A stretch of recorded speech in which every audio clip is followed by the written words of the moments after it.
Retrouvez le débat de Smart Impact avec Veolia.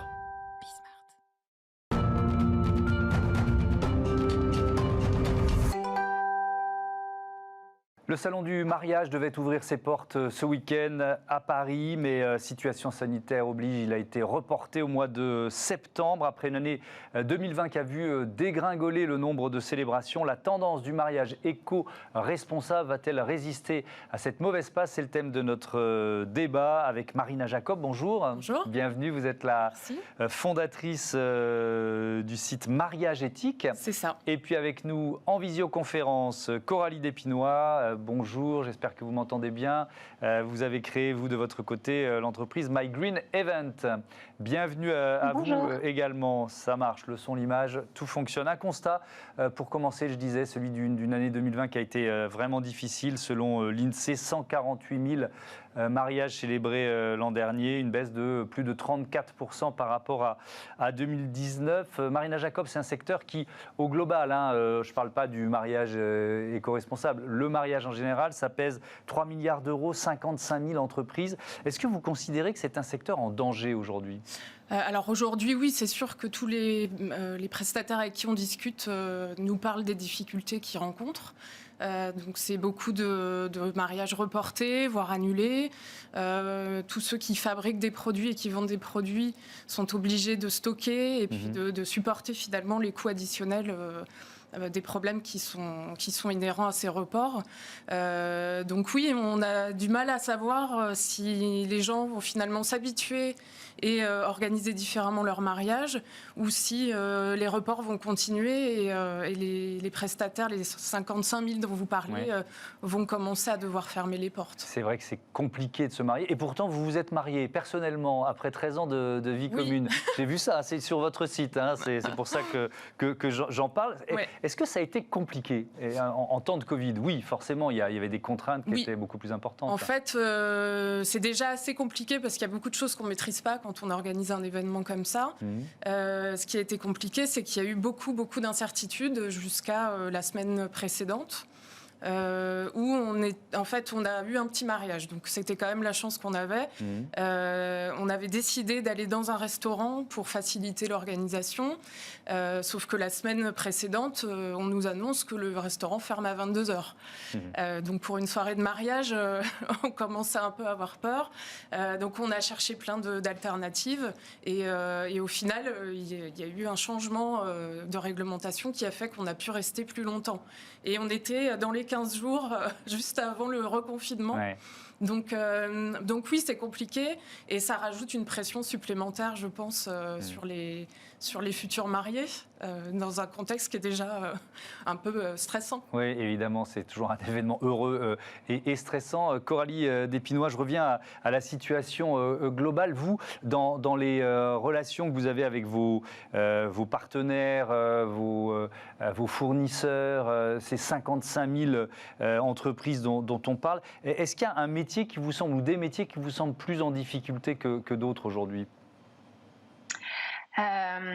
J'ai eu au téléphone il y a 2 jours une personne qui est traiteur en Provence et qui me disait que la situation était très compliquée pour eux puisqu'ils ont tout arrêté du jour au lendemain.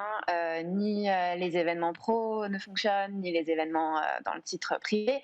Donc c'est compliqué pour eux. Je sais qu'il y en a certains qui ont mis malheureusement la clé sous la porte.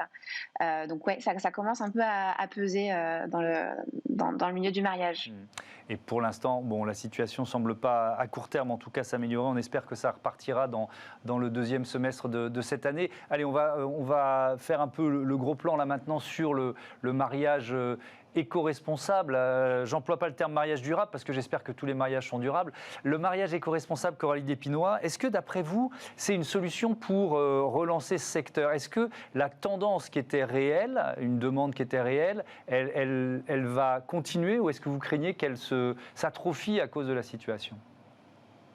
Non, moi je pense qu'elle va continuer parce que depuis le premier confinement, on est tous un petit peu allés vers les circuits courts au niveau voilà, producteurs locaux pour se fournir. Quand on a vu les files d'attente immenses dans les grandes surfaces. Donc je pense que ça a eu un petit effet positif de ce côté-là en tout cas. Et je pense que ça va continuer et je croise les doigts. Coralie, toujours avec vous, ça représente quoi un mariage classique en termes de production de CO2 et est-ce qu'on peut le comparer à un mariage éco-responsable?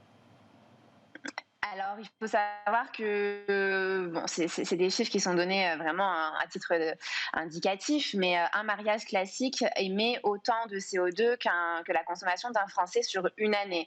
Donc, c'est autour d'une bonne dizaine de tonnes de carbone. Donc, ça fait beaucoup quand on y réfléchit. Et le mariage éco-responsable, voilà, on va essayer de trouver des alternatives pour réduire cet impact environnemental parce qu'il est très important. Alors justement, Marina Jacob, c'est quoi les critères, d'après vous, d'un mariage éco-responsable? Alors, il n'y a pas de critères type. En tout cas, moi, c'est mon approche. Je pense que c'est une façon d'être. C'est des sensibilités déjà qu'on peut avoir, des choses qu'on fait déjà ou qu'on a envie de faire dans ce cadre-là. Et après, on va vraiment partir de chaque poste de l'organisation. Oui, c'est-à-dire sur chaque produit, voilà. vous pouvez esquisser ou proposer des solutions. Ouais. Ça va de l'alliance à la robe, au costume, c'est ça? Ouais. Au choix du traiteur, au choix des menus, le lieu de l'organisation du mariage aussi. Ça va être vraiment à chaque fois, et c'est vraiment moi en tout cas l'approche que j'ai dans le site et les conseils que j'essaie d'apporter.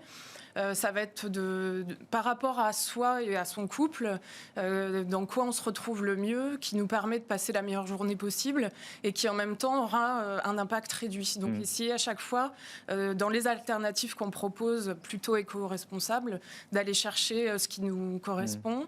Et, Mais je vais prendre un exemple pour qu'on soit un peu plus concret. Une alliance, par exemple, oui. il y a des options. Oui, il y a beaucoup d'options. Il y a de plus en plus de prestataires déjà qui proposent des alternatives.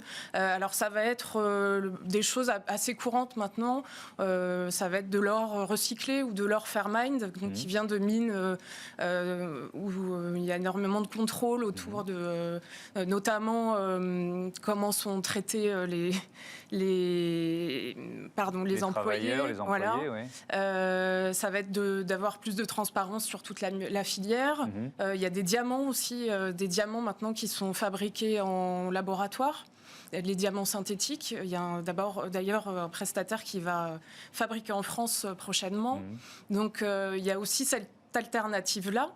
Et c'est un impact qui est considérable puisque un diamant qui est extrait d'une mine va générer 1 tonne de carbone, alors qu'un diamant en laboratoire, seulement 20 kilos. Ouais. Donc avec des chiffres comme ça, on arrive aussi à faire comprendre aux gens qu'il y a des choses qui nous semblent anecdotiques et qui finalement ont un impact considérable. Et puis voilà, ça va être de travailler aussi sur la proximité des invités au mariage, essayer de limiter l'impact des transports. Ça peut être la robe de mariée, aller chercher des tissus recyclés. Hier, je discutais avec la chef qui a monté la boutique Graines de Coton. Elle fait de la location et du dépôt-vente de robes de mariée.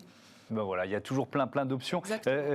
Coralie Despinois chez My Green Event, comment vous choisissez vos prestataires? Parce que pour proposer un mariage éco-responsable, il faut aller dénicher des prestataires qui sont dans cette démarche.